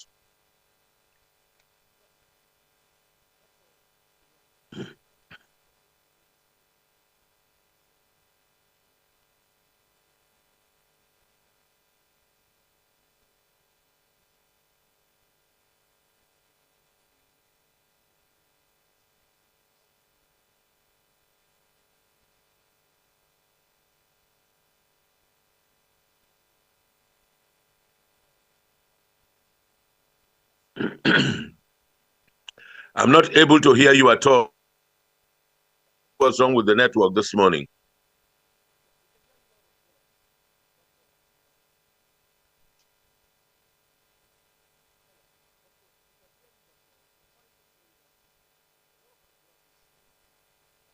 Opposition will never see anything right with this administration. Oppositions will not see anything right with this administration. They tend to find fault around the fact that insecurity, and of course the opposition will not see the progress being made in terms of the economic growth, agricultural progress, and what the security improvement, the infrastructural development of this administration. So all of these 40 so far achievements being put in place by President Bola Ahmed Tinubu, from Nel Fund through to the Calabar-Lagos Coastal Road and all of this. Opposition would never agree with some of this. But in your own submission saying that you have not seen tangible developments by the president, can one say at this point that this narrative is coming from the opposition angle, because the president has been doing magnificently well even in terms of infrastructural development? Well, not at all. You see, facts are facts. It's not a case whether I as a person appreciate this administration or not. The question is, when they tell you that there's a coastal road that is running from Lagos to Calabar, how coastal is the road? How does this road serve the interests of the people? When the coastal road is running from Calabar and the foundation of that, you have the coastal road foundation of being commissioned in Awi. Awi is far hinterland in Cross River State. And the coastal road gets to Ebonyi. Is Ebonyi a coastal road, a coastal town? Is Ebonyi a coastal town or a coastal state? Now, when you look at that entire thing, how was it done? When they say there's so much, when they talk about agriculture and they've done so much in infrastructure, ask yourself, what is the cost of pepper in the market? What's the cost of tomato in the market? What used to be the cost? And these are crops that are grown here in Nigeria. The truth is that banditry, insecurity has made it very difficult for farmers to go to the farm. The food basket of Nigeria is in the Benue Plateau. Every day people are killed on the plateau. Every day people are killed in the Benue. These people are not in their farms. So the cost of all of these commodities are very expensive in the market. There's no window dressing about it. When people say that things are not working, we should understand that things are not working. Let's take the set and look at what it is now and what it used to be. This federal government did say, or President Bola Tinubu did say, that there's going to be power and we are not going to pay for estimated bill. What is the story today? He even boasted to say he must not be voted for if he does not deliver. I want to ask you in the studio, are you using public power or you're using your generator now? Has he supplied the power? Because all over the country today, we are still talking about 5,000 megawatts.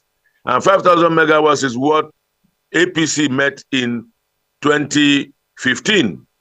10 years, we are still on 5,000 megawatts. What improvements have there been? I'd like to know. When people renovate in structures, old buildings, they restructure old buildings for as much as how many billions of naira, how does it impact on the lives of Nigerians?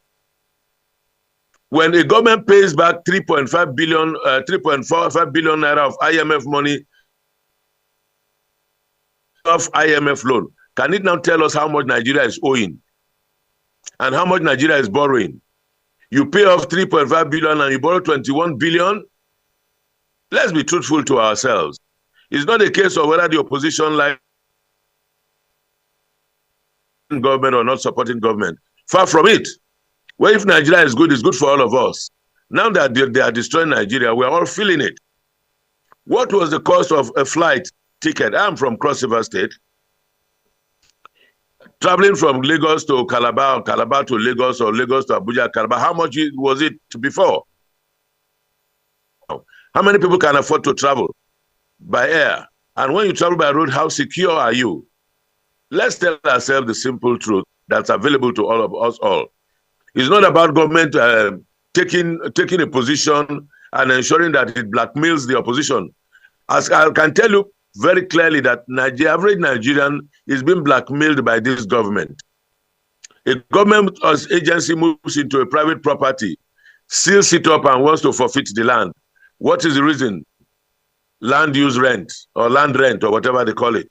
Whereas the Constitution tells us that if you fail to pay your land rent, you either get a fine or you are surcharged.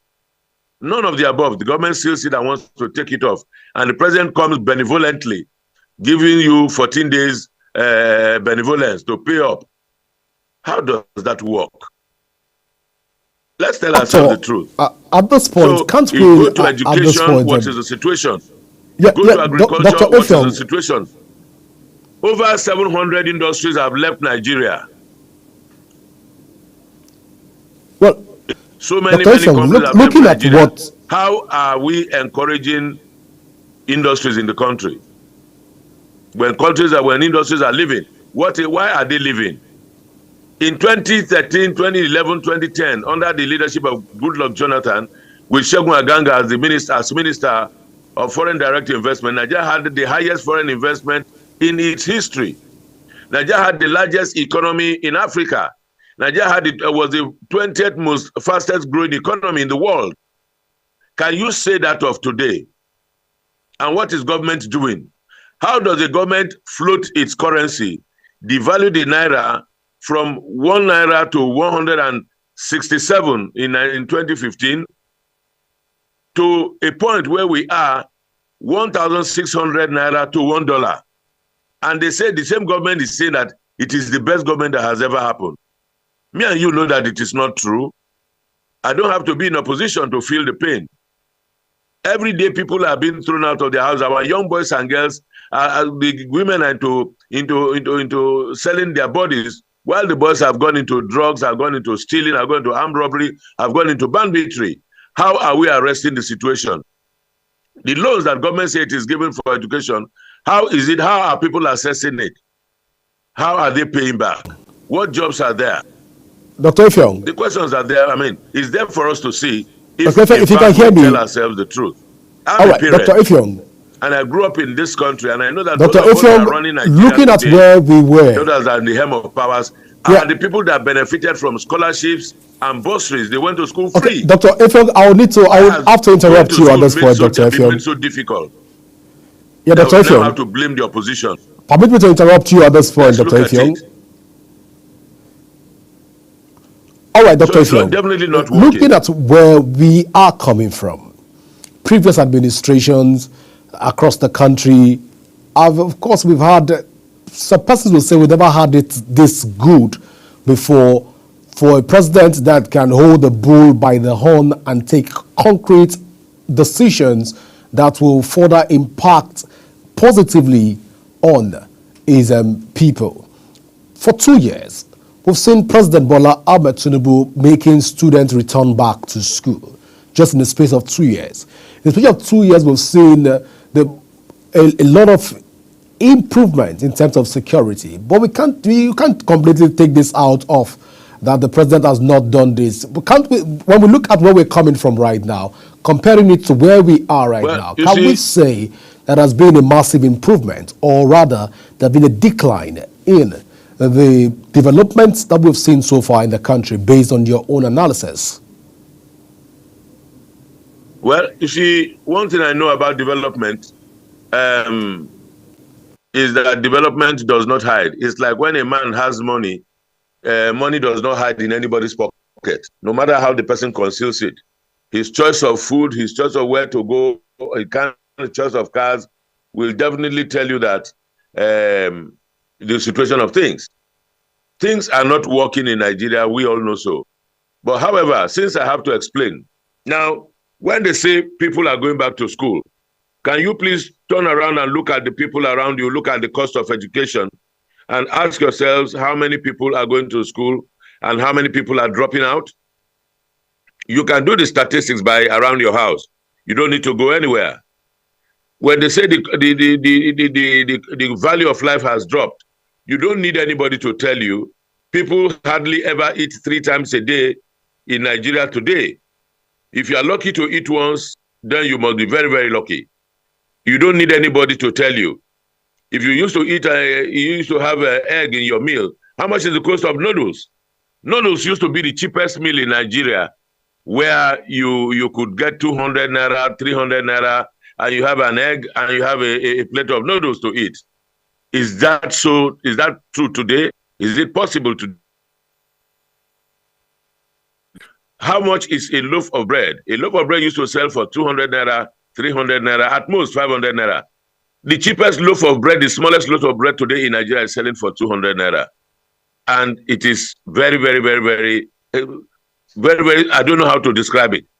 So when you look at it, government is telling us one thing, the reality is another. I think this government is simply just high on propaganda. And of course, when people are high on propaganda, they do not see the other side. When a government comes out to tell you that, okay, things are difficult, let's be patient. And you see the people in government living in opulence. You see them living very flamboyant lifestyles. You see them exhibit so much of extravagant spending in the things they do. What do you say? It's the reality that we have to face, but that's why call us opposition, yes, but importantly that we are Nigerians and we are more patriotic than the people who have found themselves in government and are not governing. We are better than those who find themselves in the position of governance, and rather than govern the people and direct the steering of states towards a particular, a positive direction, they are dragging us back. Nigeria is definitely retrogressing. Can you compare the Nigerian economy to what's going on in neighboring states? The Naira is the weakest economy in West Africa today. Look at the economy. When the government says it is doing well, it has done well, let us assess the government based on the scorecard that it has presented, not on the basis of anything else. Take the Ghanaian cedi. How much is a Naira to the Ghanaian cedi? Take the Benin Sefa. Benin Sefa, the one in Togo. Put the Naira side by side, the Sefa, put the Nigerian Naira side by side, the dollar, the Ghanaian cedi, and come to the reality and tell us what you feel and tell us what the result is. All of the economics that our government has been practicing in the last 2 years, I must tell you, is what I call voodoo economics, voodoo economic management. And when they tell you that these persons are experts, you begin to wonder what schools they went to. In fact, I would like to know their teacher, to ask if this is what they really taught these persons. With all of the claim in terms of expertise and strategy that they possess, and this is the best they could offer, then I'm sure that my grandfather would have done better with little or no education. Interesting conversation so far, Dr. Young. But let's look at the fact, like I said before, where we are coming from and where we are right now. We see that President Bola Ahmed Tinubu able to take decisive decision when it has to do with security. Of course, you gave an instance that we had insecurity across the country, but then we've seen an improvement from where we were, where Boko Haram was collecting communities, local government, and what have you. We've seen a president that listens, and we see a president that always intervenes. But in this light of reacting to issue from the president, don't you think at this point that the president is doing magnificently well in terms of aligning his vision with the current realities of Nigerians in order to mitigate the sufferings of the average Nigerian? Well, if you talk about the issue of we are faring, I think you better off can listen to the Borno state government, Zulum. Now, Zulum came to say, overwhelmed. I'm talking about the governor of Borno State. Now, if the governor of Borno State says that he is overwhelmed by Boko Haram, it's difficult for me to sit here in Calabar or in Lagos or Abuja to say it is not so. Everywhere in this country today, the situation we all know is worse than whatever it used to be. But when government says the government can please itself and clap for itself, but the reality on ground is very, very far from what we're experiencing. But in any case, we all believe as nationalists that we are, that we join hands with government, we do the bit we can in our different states, in our different locations. We are not giving up. That's why we are complaining. And I know the government knows that we are most patriotic in our disposition. We are most patriotic. That's why we are complaining. We are most patriotic. That's why we are voicing we are putting our voices across the line. It's easy for some of us to join them, but no, we cannot join them and see the destruction of our country, because we used to travel across Nigeria without fear. We used to travel across Nigeria anyhow we want, anytime we want. I know a couple of friends who would rather prefer to travel at night, but you dare not even attempt it. Even traveling in some areas during the day, you cannot. If we say that Nigeria is safer than whatever it used to be, go to the southeast and see the number of checkpoints you'll find on a 10-kilometer stretch. And ask yourself again, you ask whether you are in a state of war. Go to the south and see the number of roadblocks you find on any trunk A road, any federal government road that you want to travel by. And at certain points, you see vehicles stop on the road and they say, oh, don't go in that direction, the bandits are there. Never in the history of this country have we felt so insecure. So when the government, when people begin to tell their own, rather than say, oh, things are not secure, let's now see what to do. It's also a very sad memory to note that this president advocated for state policing, saying that we need state police because the number of ungoverned spaces in Nigeria are too many. Ungoverned spaces are very large and spread across. And the only thing that can save Nigeria is community policing or state policing, if you like. Let me interrupt you a bit. Saddle, it cannot address it. Well, Dr. Effiong, let me interrupt you a bit at this point. Tinubu, as an opposition, did say that Nigeria needs restructuring, that we need a sovereign national conference. But this government has not had courage to even go near the word restructure. Yes, not to talk Dr. Effiong, I've just been told. All right, Dr. Effiong, let me interrupt you here, Dr. Effiong. At this minute, let's just go for a short break, Dr. Effiong, and when we come back, we will continue with the conversation, Dr. Effiong, if you don't mind. Thank you so much. So, viewers, we'll go for a short break, and when we come back, we'll continue with Dr. Effiong even on the scorecard of Mr. President. Please stay with us.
All right, welcome back. Well, I'm still being joined by Dr. Effiong Enyong, who is the National Publicity Secretary of the African Democratic Congress. And we are still talking about the President Bola Ahmed Tinubu's scorecard for the last 2 years. Now, Dr. Young, let's look at all of these endorsements so far given by the president across the country. And most people will say that they've seen the various impact that the president has been able to bring on board, the various developmental strides the president has been able to pursue, investment that he has been able to pull into Nigeria, and as such, he has been able to maintain decorum within the political space. Take a case study from Rivers State, interfering in order to create a balance, ensure that there is no anarchy in any part of Nigeria, trying to maintain law and order, which is part of the responsibility that he has sworn even by the Nigerian Constitution. All of this has given the president endorsement across the country. How will you react to some of this take, even on the endorsement of Mr. President across the country by individuals and, of course, not just political party members, but also private individuals endorsing the president within Nigeria and outside the shores of Nigeria? Well, you see, Nigeria is one country that defies logic. Logic in every sense. Now you ask yourself, what has happened in Rivers State that the president should be applauded for? The situation in Rivers State in the first place did not call for a state of emergency. There's a lot more crisis in the Benue Plateau. There's a lot more crisis at the time in Osun State. There was a lot more crisis in Borno State, and the president did not deem it fit to declare a state of emergency. Now, let me also say, this is not the first time that a state of emergency will be declared in any state. But a state of emergency under civil rule, we saw that under President Obasanjo, we saw that under President Goodluck Jonathan. The democratic institutions were not tampered with. And of course, we know that the particular situation in Rivers State is orchestrated by the president's main man, or hatchet man, if you like, talking about the Minister for the Federal Capital Territory, Nyesom Wike, who believes that everything in his name, that everything must be as he directs, even after he has left office as governor. And because of those issues, the president stepped in, even when there was no crisis that required it, and we saw what happened. We saw a case of where the 27 lawmakers defected, they saw affidavit, they did everything to show that they had left the PDP for APC, and the governor couldn't be declared. The place was declared, the assets were declared vacant.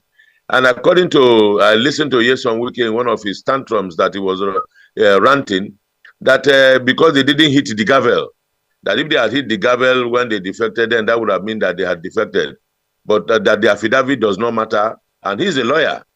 Then the next thing was that the president had to step in because they need to seize Rivers State by all means, and brought in a retired military officer and a former Navy chief, and make him the sole administrator, and dismantle all democratic institutions. And if we are to applaud that in Nigeria in the 21st century, then we definitely are a country of the absurd. That's one. Two, that people are defecting to join the All Progressives Congress because the president has done very well in 2 years. You ask yourself, look at the scorecard of these individuals. Yes, the president must have done well in dismantling the Naira and making sure that the Naira is so plenty yet has little value. And all of these monies are in the hands of governors, and they are spending it as they wish and as they like for themselves, their families, and their friends, so they are free to defect. But if we are to look at the real situation, the real people who are affected by governance are Nigerians, the ordinary Nigerian on the street, who does not have access to free money, who does not have access to a convoy, who does not have access to free rice or free petrol. How has the ordinary Nigerian fared? Now, I was listening to, in fact, the Yoruba man was talking to some other friends of his the other day, and the man said in Yoruba language, meaning that let us fear God in the things we say. Let us fear God in the things we do. Let us ask ourselves and tell ourselves the truth. truthful questions, truthful answers. I would wish that this president succeeds. I would wish that this president stands tall because of his antecedents or so much that was said about him. But I have known that this president is not a Democrat. The way this president has ruled Lagos since 1999 till date, you saw what happened at the Lagos State House of Assembly, where 4 members were imposed, including Mudashiru Obasa, the speaker, was imposed on the rest of the 36 members of the House. Is that democracy? Is that to be copied? So when people say that who has done very well, that's why they are clapping for him, we just wait to see. But it also gets to show the kind of people that we are. A people who defy logic, a people who you might say inclined to the absurd in terms of narratives that you want to expect. A people who, in fact, when we were growing up, we were told that when people are pushed to the wall, they fight back. But in Nigeria, when people are pushed to the wall, they dig the wall to go inside the wall. And ask them what they are looking for inside the wall. They all want to survive.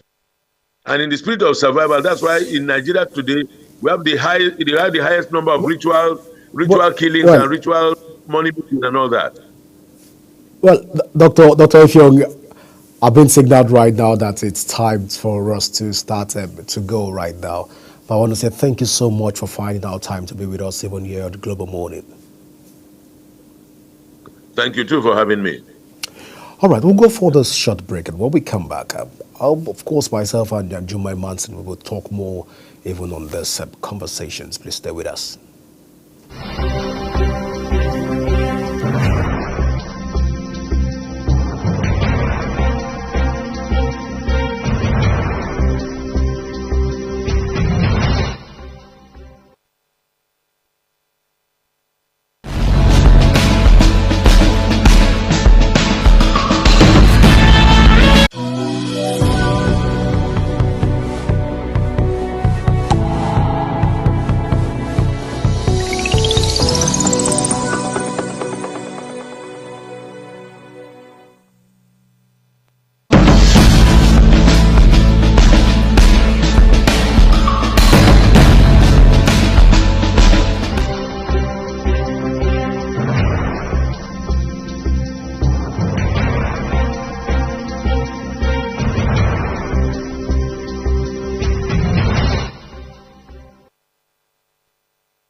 Well, Jumai Manson, quite a lot to talk about. A whole lot to talk about when it comes to the scorecards and, of course, the achievement. 2 years is a big deal. It shows there have been a lot of goodies that came along with it, and at the same time, a lot of individuals who beg to differ when it comes to that. But there's always a balance at the end of it all. And we have to wrap up the program on Global Morning, this beautiful TGIF. Thank God it's Friday. Thank you for being a part of the Tag Team Friday. And I will say have an amazing day ahead. I am Jumai Manson and my amazing co-host with the nice glasses. I'm Godwin Sunday. Bye-bye. Bye-bye. Welcome to Global Morning. The death toll from flooding. Most time our politicians just bring in policies too, for sure.